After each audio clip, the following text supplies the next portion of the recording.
Speaking when you seemingly can't see any change in the natural. Understand this is the principle of speaking.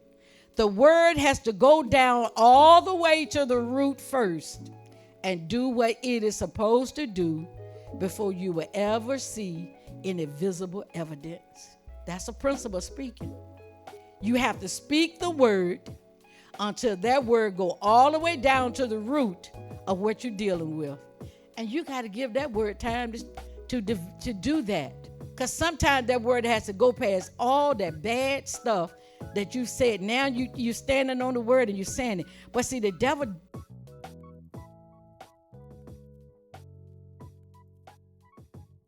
we started out talking about the cost of blending. And then we got over to how that, in the last segment, we were talking about how that blending affects our ability to speak as a believer. So this morning, this might be the only segment to this, but I'm just going to talk about words, and words.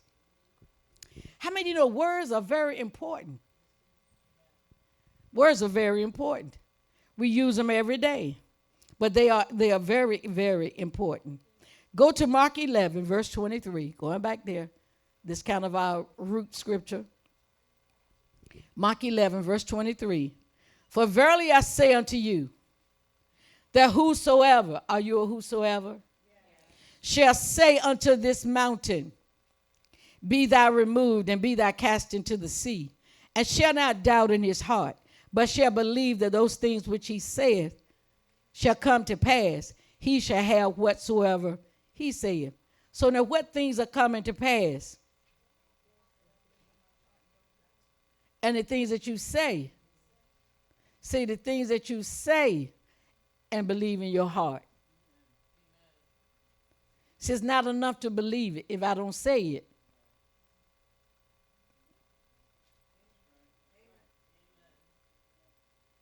All right.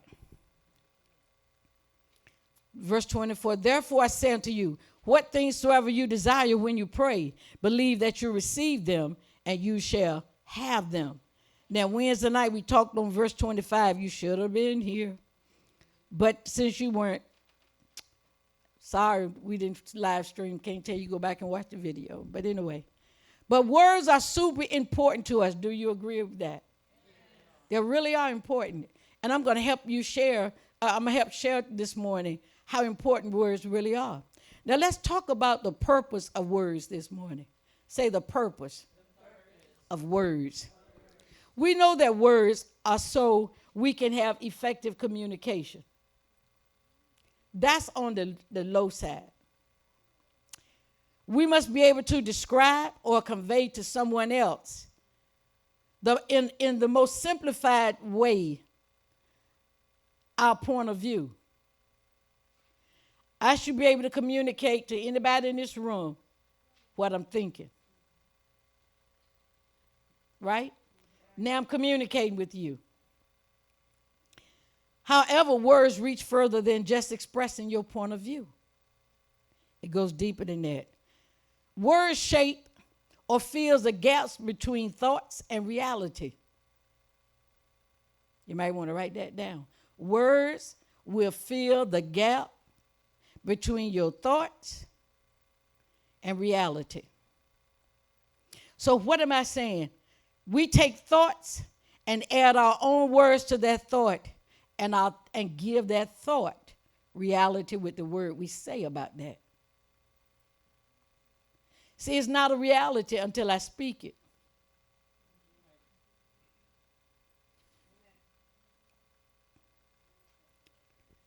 I'm not going to be long because I know some of y'all might got a cookout plan.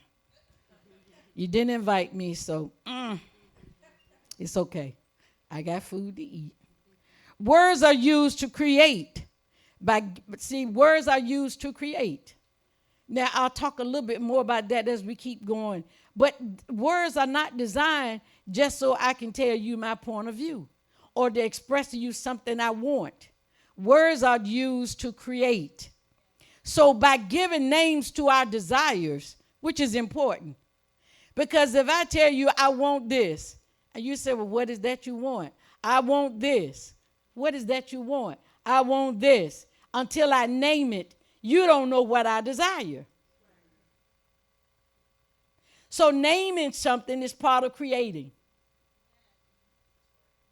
Because now I'm creating inside of me a need for what I'm saying.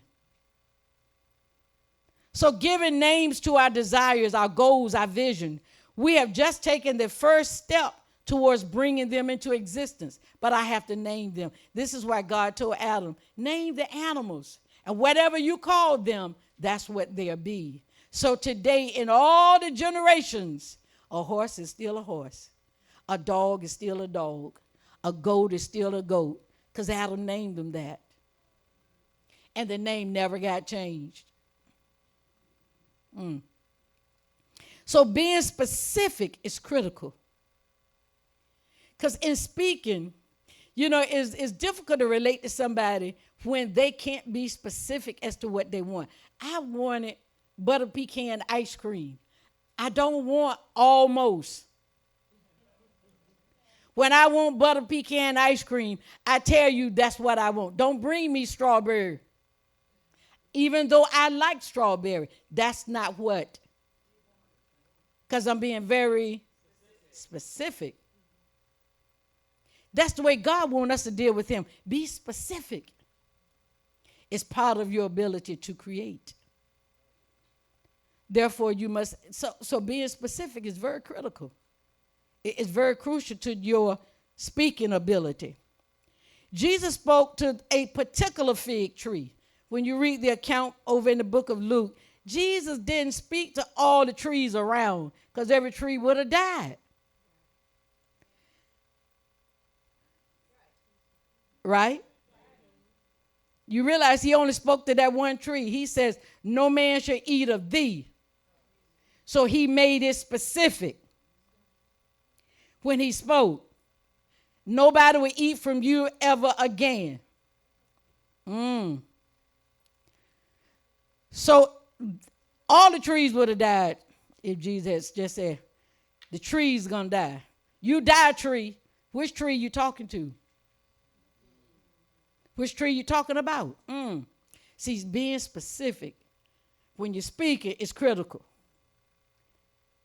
When I worked out in the normal world, I had to be specific. I was a secretary.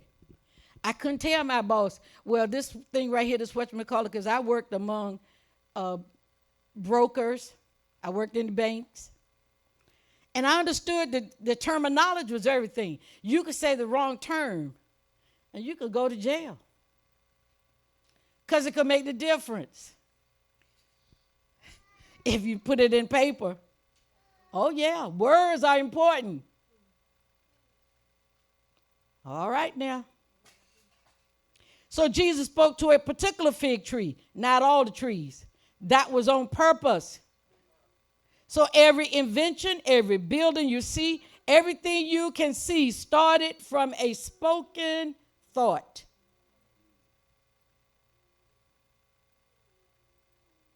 It just didn't start with them thinking about it. They had to speak it. When that thought was spoken, it was in seed form.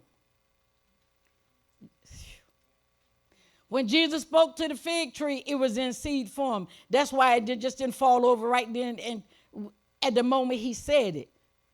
Oh. But the same spoken word that was in seed form, you have to keep saying that same spoken word to develop it.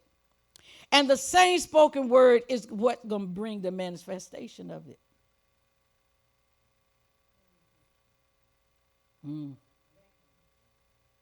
So I call you healed. I call myself healed. Now, calling myself healed, I might start out as in seed form, but the more I say that, now I'm developing that. Now healing is manifested. Are you getting this? Speaking when you seemingly can't see any change in the natural, understand this is the principle. of speaking. The word has to go down all the way to the root first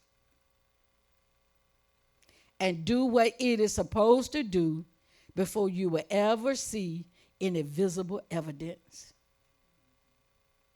That's a principle of speaking.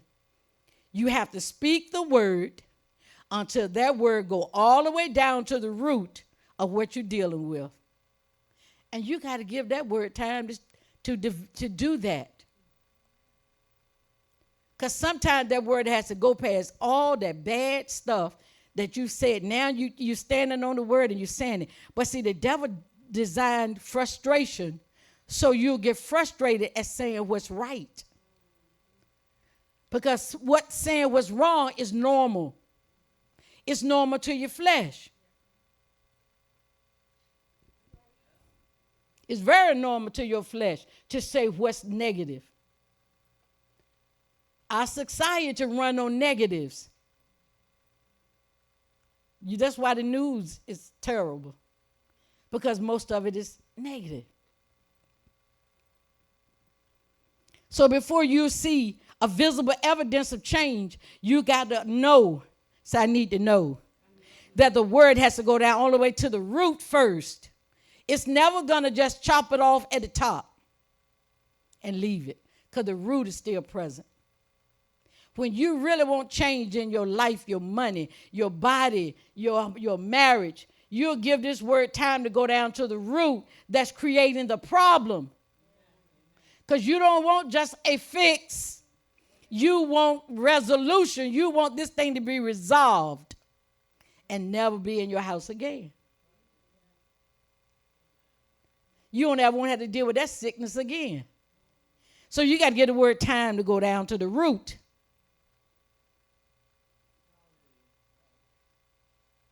And kill the root. And it's a certain thing that when the root dies, it's just a matter of time for everything on the top. It's going to die.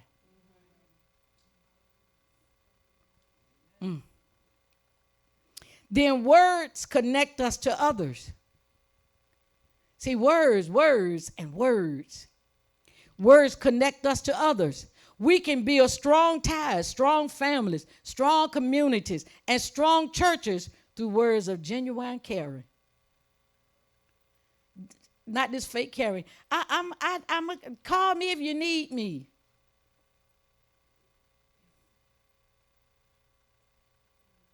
What about just picking up the phone? Say, hey, sugar, I was checking on you. I just want to make sure you all right. Everything okay?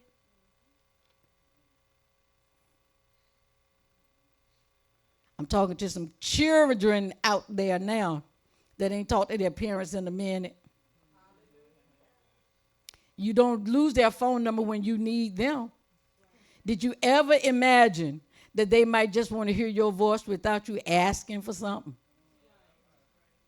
Is that possible? Oh, Jesus. See, that's the way we handle God, though. But words, even though your parents are very, very loving, they love you, and they deal with you, that don't mean they like what you do. Never confuse the two. Words connect us to others. So my words can have a positive effect on you, or it can have a negative effect on you. Now, because I'm standing up in this office, everything I say you may not agree with. You may not like it. I can't change that. This is what God told me to tell you. Now, you're going to argue with God. Don't argue with me, because then you're going to still be offended, because I'm not going to argue with you. I'm not going to apologize for what God said. But how many of you know we really are responsible for how we handle people? Because my words make a difference. Even the little kids come up to me. I'm trying to encourage them with something good. Baby, you're so pretty. You look so sweet today. Oh, you're my little genius. That's what I call you. You're my little genius. What am I doing? I'm planting. I'm lifting them up. Because they might have had a bad moment. Just because they running and playing, they might have had a bad moment. You don't know. They just jump back faster than we do. They might have had a little riff with their little friend. You don't know. But it's all right, sugar. You doing all right? I'm so glad you're here today. You see how that impacts? It's not going to take from you to do something like that, to greet somebody with care. Instead of just a, hey, how you doing? It's not the same when you hug them and say, I'm so glad to see you. Why? Because people respond to positive words of compassion. That's what the world needs. They need words of compassion, not condemnation, but compassion. Then words have the power to heal. Affirming what is good and right in a person. When you see somebody doing something right and good, affirm that. Build them up. Say, man, you're really good at that. Girl, I didn't know you could do that. You're doing an excellent job. And you know, I think happy birthday to my baby Faith. She's on camera today. Her birthday was yesterday. She thought I forgot. No, Pastor Dana didn't forget. I was there, honey child, when you were coming into this world. We know. She's a precious person. She's been on that camera since she was 7 years old. She wanted to be a part. And we didn't tell her no because she was young. We just let her sit there and learn. And she didn't always run the camera, but she was learning that board because she wanted to. That's what you do. And now today, she's excellent at what she does. Because somebody helped build her up. Told her, you can do this. Man, when you affirm what's good and right in a person and expressions of gratitude, stop forgetting to say thank you. I'm so grateful that you did that for me. I always say that. I got Regina and Mary. They in my life all the time. They in my house almost every day or every other day. One of them will come in and do something for me or that kind. And I'm always saying thank you. I'm grateful that I got you in my life. Because they don't have to. I'm not paying them to come do what they do for me. It's what they sow as a seed. And I honor the seed. And I say thank you. I say thank you. Gratitude is important. And I mean, expressions of gratitude, affirming what's good and right in a person. These all have psychological and physical and spiritual benefits. Words of encouragement can uplift a person, reduce stress, restore confidence, and help to open someone's spiritual understanding that will aid in their growth. You don't know how important your word is when you shake the hand of your brother and sister and you say, I'm so glad I see you. I'm so glad you're here. Keep right on doing what you're doing for the Lord. Because they might be right on the brink of deciding, I just ain't coming back to church no more. Because they can't get an understanding. You don't know how important your words are.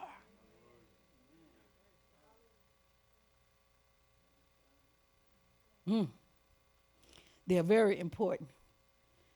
Not only to people, but to God. Now, words can also destroy. Since we are learning how powerful our words are, we must also recognize that our words can act like a weapon. Your words can act like a weapon. I receive. Insults, gossip, harsh criticism, and lies can inflict deep psychological wounds, spiritual wounds. A lot of people, I talk to people out there that haven't gone to church for years because somebody wounded them with words. They didn't understand, didn't give them time to grow. You see somebody, they may not be, you got to stop looking and say, I don't know why they're wearing that mess. If you don't like what they're wearing, go in your pocket. Say, come on, let's go shopping. If you're not willing to do that, shut up.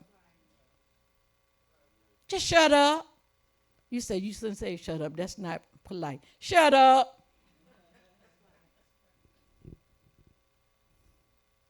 Because until we're ready to invest in people, you don't have the power to speak against them. You really don't. And if you're investing in a person, it's kind of dumb to talk against them. Because now you're talking against your own seed. But our words can be like a weapon. Look at Proverbs 18 and 19.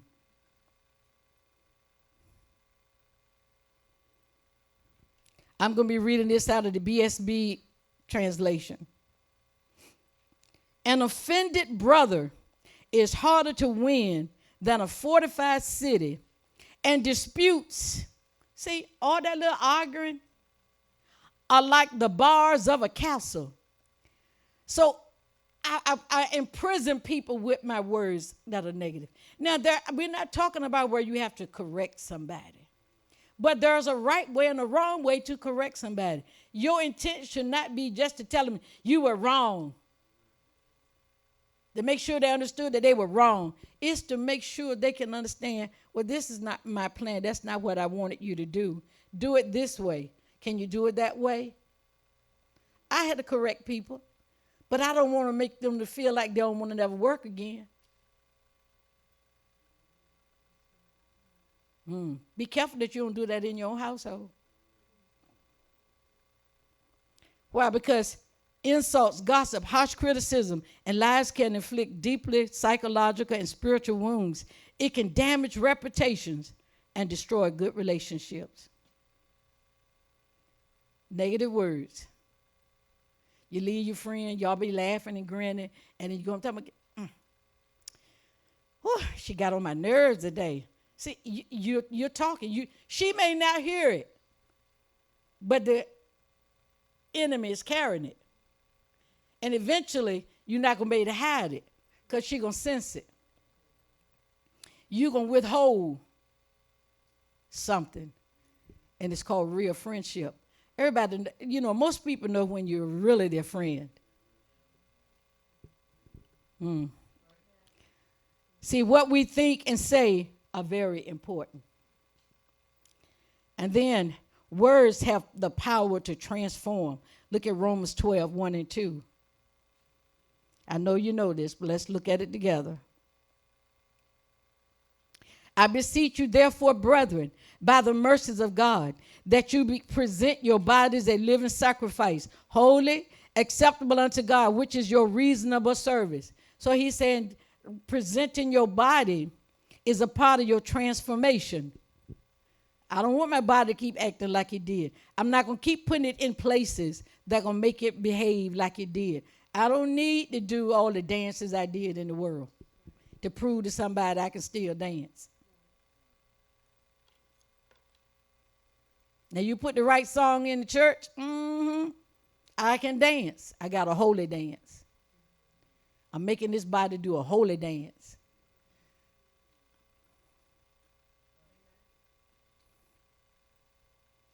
See, we got to get out this of thinking my body is my body. No, it's not.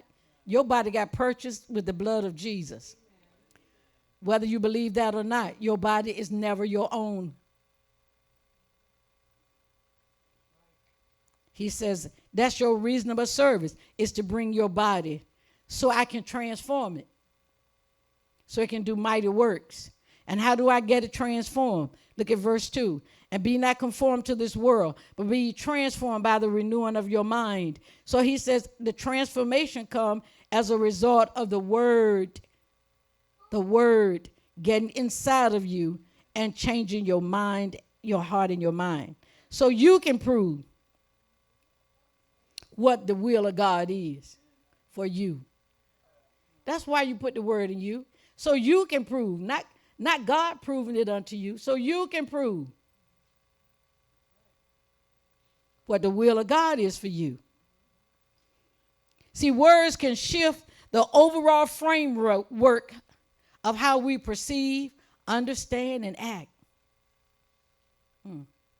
So my words can shift everything. The word paradigm comes to play. But it can shift paradigms. That's just simply saying it changes the way I see stuff. So I can shift how I perceive, understand, and act. Why? Because of the word. I don't see life the way I used to. So wrong words can alter the mindset and start wars. Every war we've ever had. became because of words. Somebody said something the other man didn't like. Somebody wanted something that other person said, I'm not giving up. Now we got a war. I receive. That's just the way it is. Now we got a war. One nation said, I'm not going to let you go through there because I own it. No, you don't own it. We do. No, you don't. Yes, we do. No, you don't. Yes, we do. Let's prove it. Now we got a war. Words. Powerful words spoken can motivate action, change cultures. I don't care what culture you're in. See, your culture should not designate or tell you who you are. Oh, Pastor Diana. I'm black and I'm proud. Okay. And you And besides that, what else? See, that's your culture talking. That's not a Christian talking. Because I don't have to speak through my culture. I speak through this word. I speak what is appropriate from the word. I don't need my culture to identify me. Not saying that I don't like being black, because that's not what I'm saying. I can't change the color of my skin. Don't want to. But it doesn't identify me. The word does. Above everything else, I am a Christian first who just happens to be black.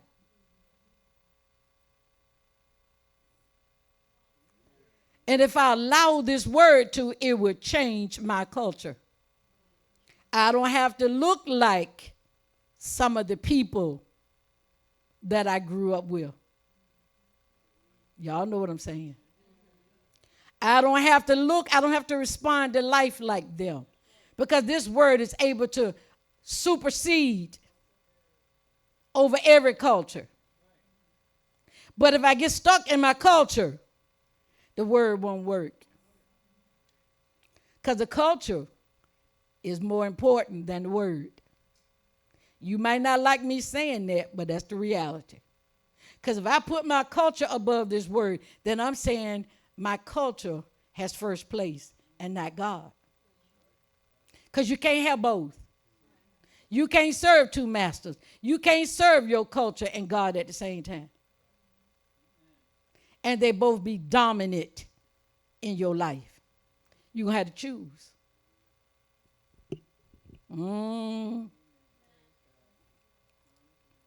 My words can inspire people to reach their potential. You can encourage a person to reach their potential. Now, words also reveals the heart. Look at Luke 6:43. See, words are key. But you've been made in the image of God. Words are important. Words reveals the heart. Are you there? Luke 6:43. For a good tree bringeth not forth corrupt fruit, neither doth a corrupt tree bring forth good fruit.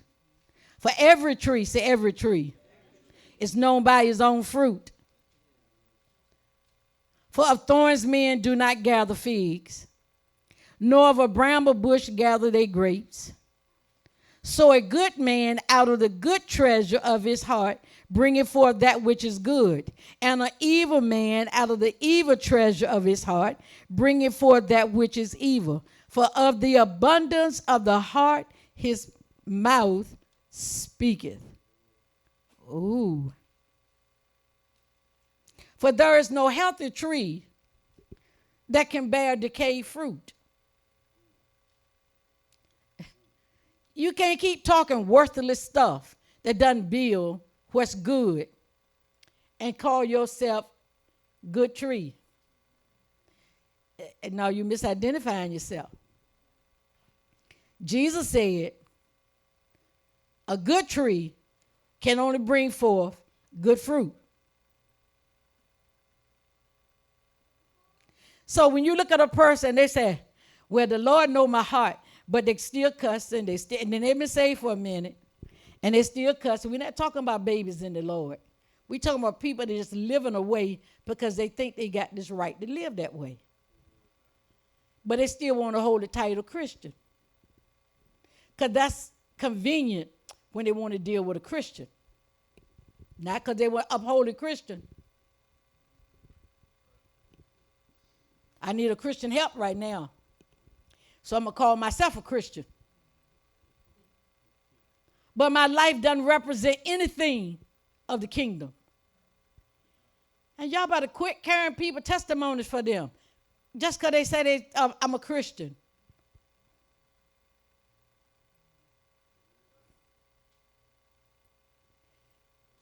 If I recall, there was a man in the Bible that did that. I can't think of his name right now. But he made it a law. He said, okay. He said, if I win, we'll call it Christians. Not because he was going to be a Christian. And he put Christian right in the group of all those other false gods. But the Christians help him win to get an office. That's in the Bible.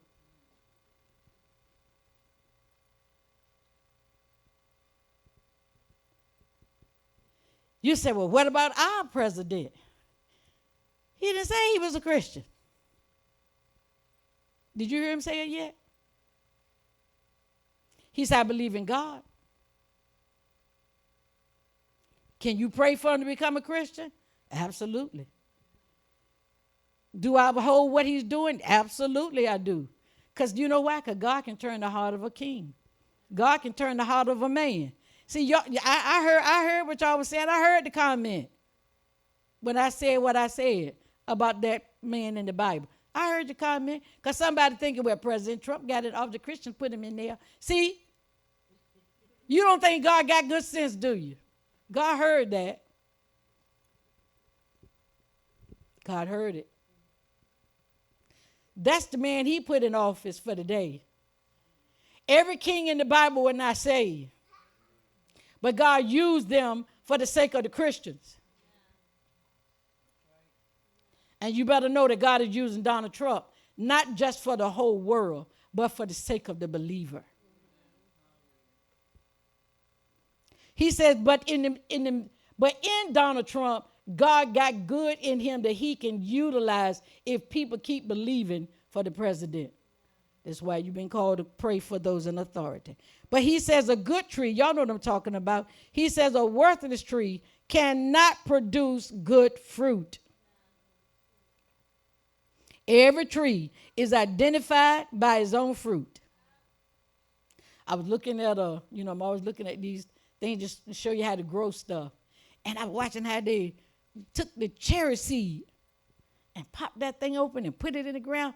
And that thing, after about 6 weeks and a couple of months, they was brown cherries. I said, ew. Got a new project. Because, I love cherries.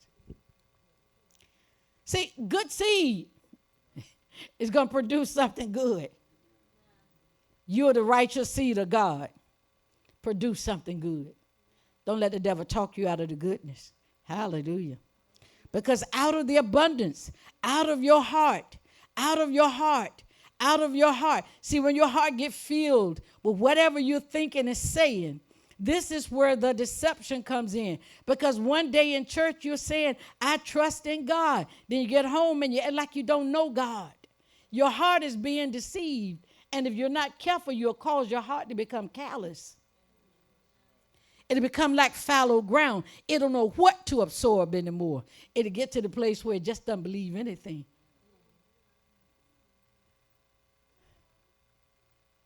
Because it's been lied to. It's been lied to. You said you were going to serve God and you didn't. You're lying to your heart. Oh, yeah. Words are important. Now, the first, I'm getting to close in a minute, and the original use of word is to execute power. That's the original use of words, is to execute power. Man was made in the image of God, in the likeness of him. And man was made a speaking spirit. Not just to have a conversation with the woman, but to speak. Because you got to understand something. The devil had torn this earth up when he was kicked out of heaven. It was all in disarray. It was a hot mess down here. And then God took and made the Garden of Eden, and he made it lush and put everything man would need in it. Then he put man in it. Then he gave man a woman to help him, so they can move outside of the garden and begin to speak to this earth. There was a hot mess, and make it look like the garden. That was the original use of words, was to execute power for creation. Speak and create something. Speak and create something. Speak and create something.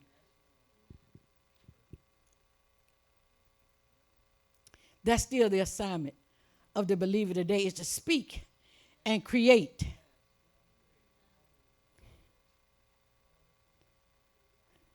So man wasn't fruitful until God spoke it. It was in him, but he couldn't do it until God said, be fruitful.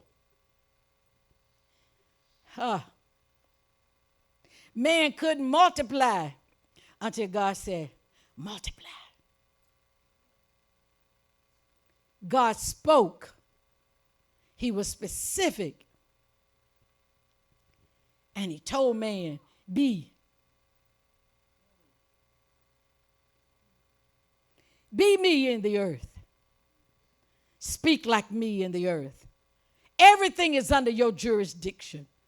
All the animals, all the seas, the world, the flies, the birds, everything is under your jurisdiction. Speak like me, and they shall obey you.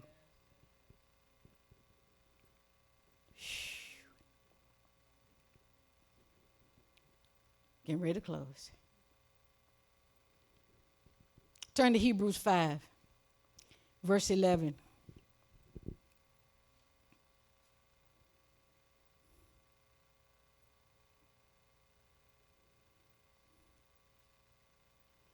Hebrews 5, verse 11.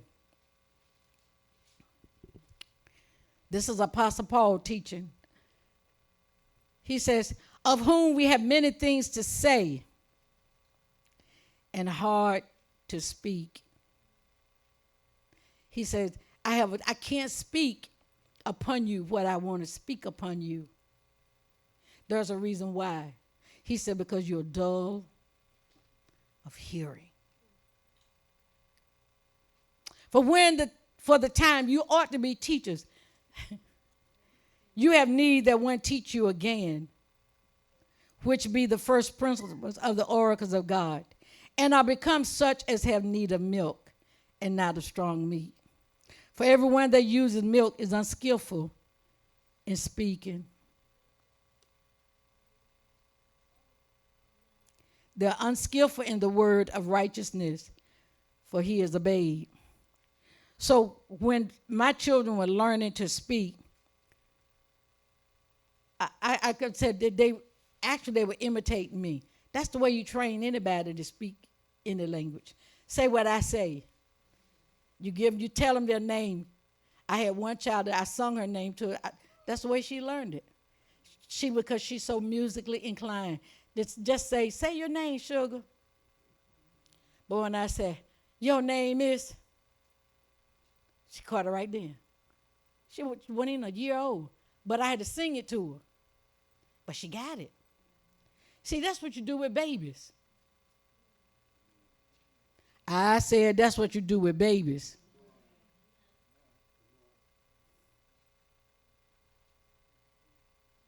But he said, you don't have enough practice.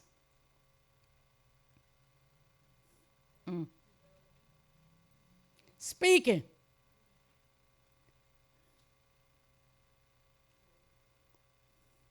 Because when they got 5, the speech should have changed. They still shouldn't be saying da, da, da, da, da, da, da, da. Speech should have changed at 5. I can hold a conversation at 5. I can give correction and direction at 5. I can give them an assignment at 5. Because they can be a mature 5.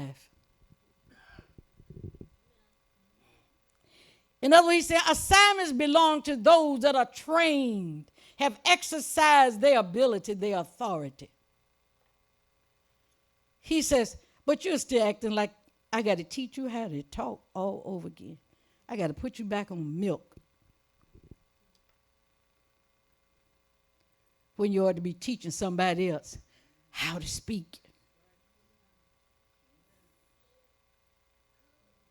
how to use their authority, how to lay hands on the sick, how to cast out demons. See, the church abandoned that. Ooh. He says, when you should have been on solid food, ready to do some work, expend some energy. He said, milk is for beginners. They're just learning how to talk.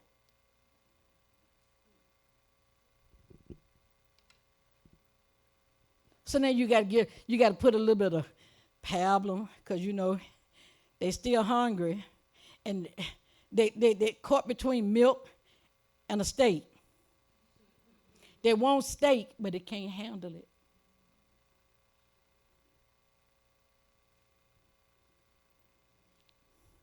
Because if I put it in and you're going to throw it up, it's going to mess you up on the inside because you can't handle it. He says, but when you get mature in your speaking, when you get used to dominating in your own household and telling the devil to go to hell and get out of your house, when you get used to doing that, now I got an assignment for you. No, we want to go on the mission field. Did you get the person next door to you saved yet? You don't go on the mission field with plenty of demons. And you can't even cast out a headache. You ain't ready for the mission field. You're lying to yourself if you think so. That's not the place to go practice. You better be skilled to go on the mission field. Because the voodoo is going to scare you.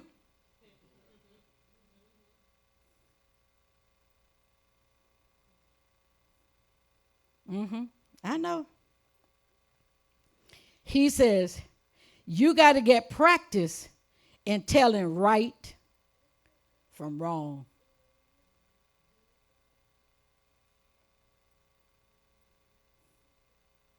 I got to go home and practice discerning what's right, discern what's wrong. If I can't see it in my own environment, how in the world am I going to go to the world and tell them that they're wrong? When I can't see my child watching that show, what it's going to do for them 10 years down the road.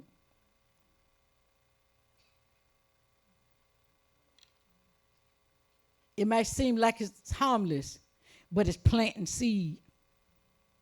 And when that child grows up of age and you can't rule it, see, you didn't discern.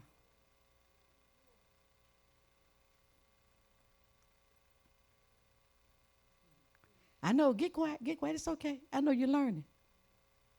Because you didn't exercise your authority when you were in training. You want somebody else to always do your praying. Lord help us. Because we got to get past that. Because we're at the day not coming, we're at the day where you better know how to pray yourself. Believe yourself. So Apostle Paul is teaching us here, very good teaching, is that you ought to be a teacher teaching somebody else how to speak, how to use their authority. These are first principles. These are first principles.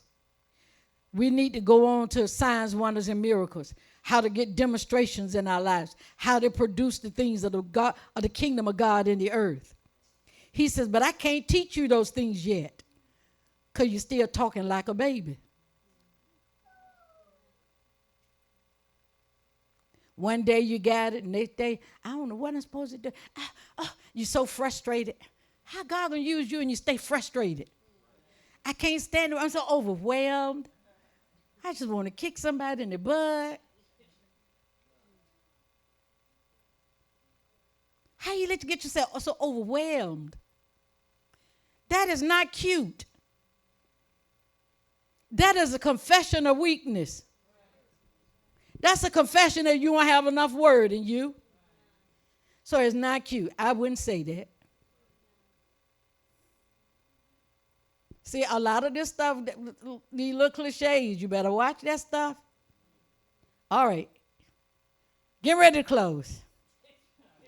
I know that's my third closing. We got at least 5, but I'm on my third. We getting ready to close for real. The most powerful thing about you, the most powerful thing about you is the words you speak. They are the only things that have life. Your words have life. This is why Mark 11:23-25 tells us to say what we believe and not just say a bunch of stuff, because your heart gets confused because that's not what you really believe yet. He says, say what you believe. Speak it. Manifest it. Ooh, Jesus. Because when a person's heart doesn't differ from what he or she their mouth is saying, the creative force of agreement will bring about a manifestation. The power of agreement begins to work when your heart and your mouth are not enemies.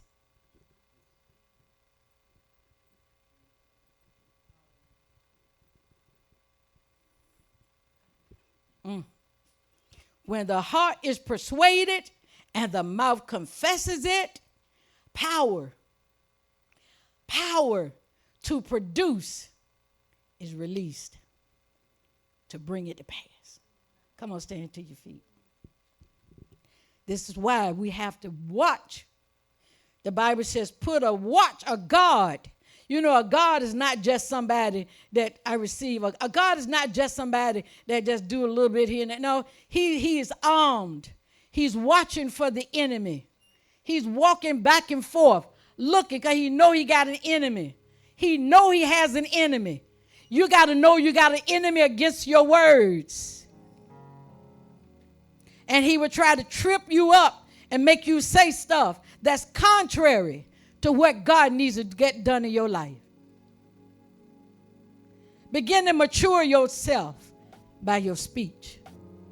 Call yourself sound, balanced, ready for the usage.